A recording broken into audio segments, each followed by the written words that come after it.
The Prime Minister Narendra Modi has spoken with President Emmanuel Macron on the situation in West Asia and the urgent need for de-escalation as well as a return to dialogue and diplomacy.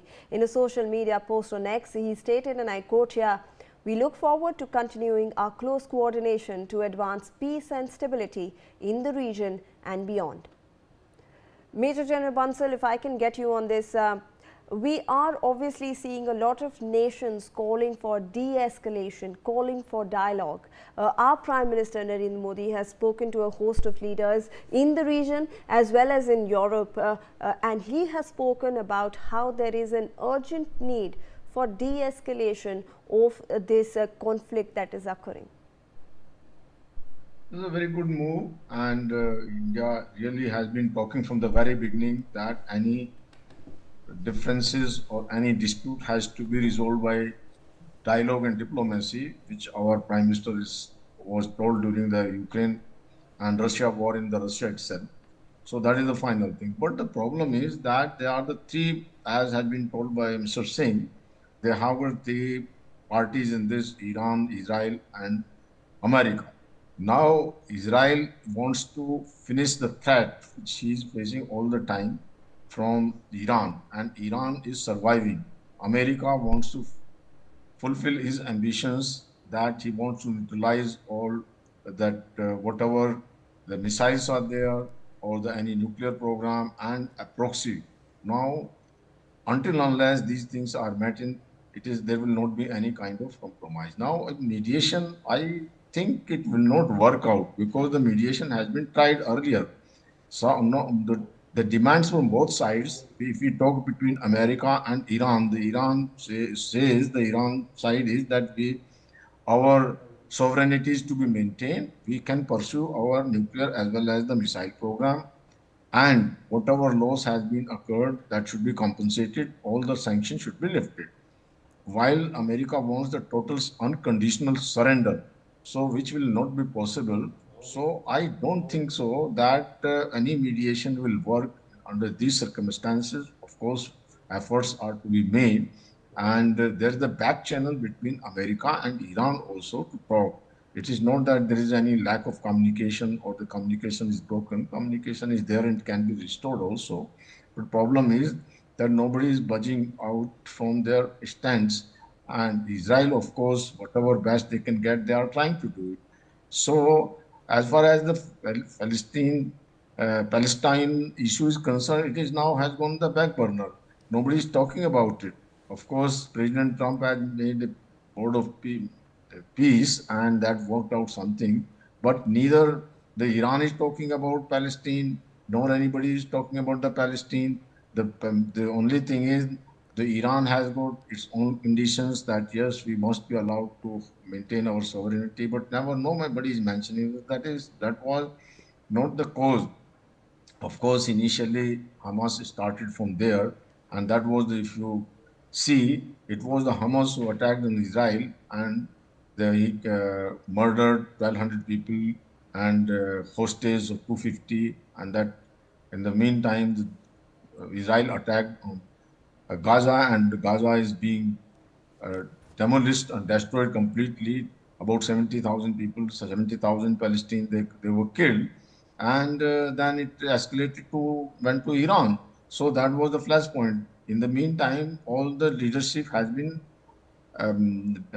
eliminated, whether you take Hania, you take Nasrallah, or now Iranian also. So I think it has to be that so long the Iran is having capacity, they will keep on fighting, or the policy or strategy of America is to control state of Hormuz to having by capturing this Kurd island. They are bringing some 2,000 Marines, and they have already dropped a 5,000 pounds bomb in the coastal line. So how much America will succeed, it all depends. But right, the situation is very grim over there.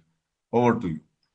In fact, let me get in some more updates which are coming in. Prime Minister Narendra Modi also spoke to the Prime Minister Anwar Ibrahim of Malaysia and conveyed warm regards to him and the people of Malaysia on the occasion of the upcoming festival of Hari Raya Eid al-Fitr. In a post on social media platform X, PM Modi stated, and I quote here, "We also discussed the deeply concerning situation in West Asia and reaffirmed our shared commitment to de-escalation and the early restoration of peace and stability through dialogue and diplomacy."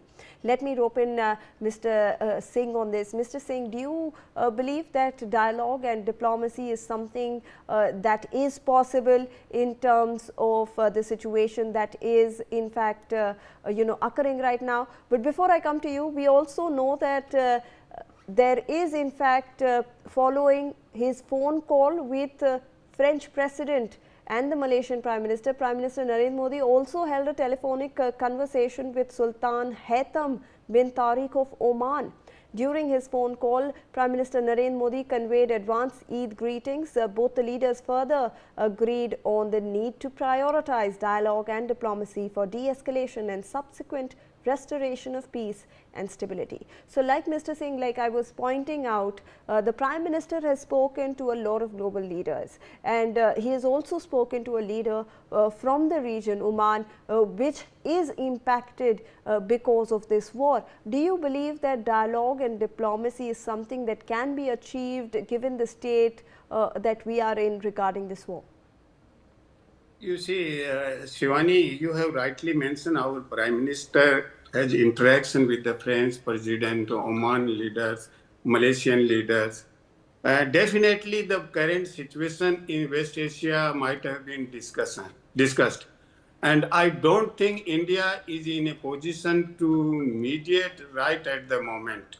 But it is the part of the broader India's vision.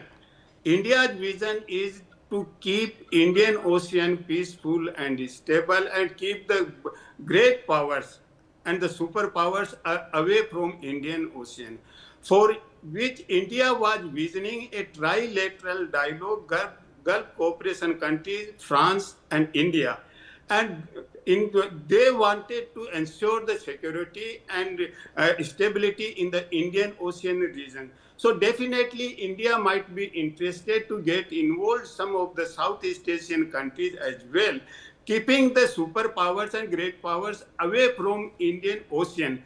That is the India's visioning, and it's being under construction since long, last several years. So that may be the one aspect. But definitely in the present situation, the contingency of situation is the West Asian crisis.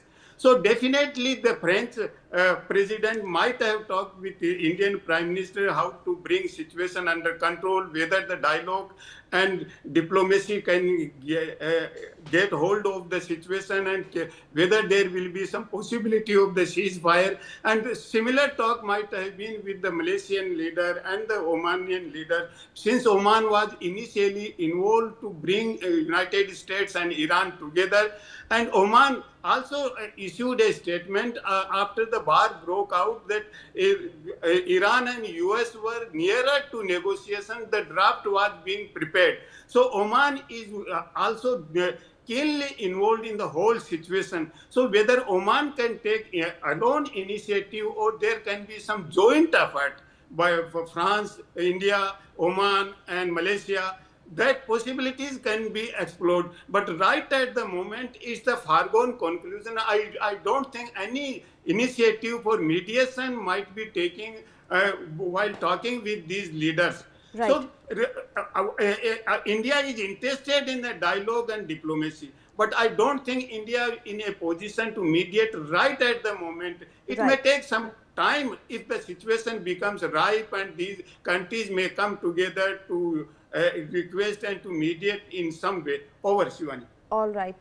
Thank you so much, Major General Bansal and Mr. Karori Singh, for speaking to NewsX on those developments. With that, we are wrapping up this bulletin.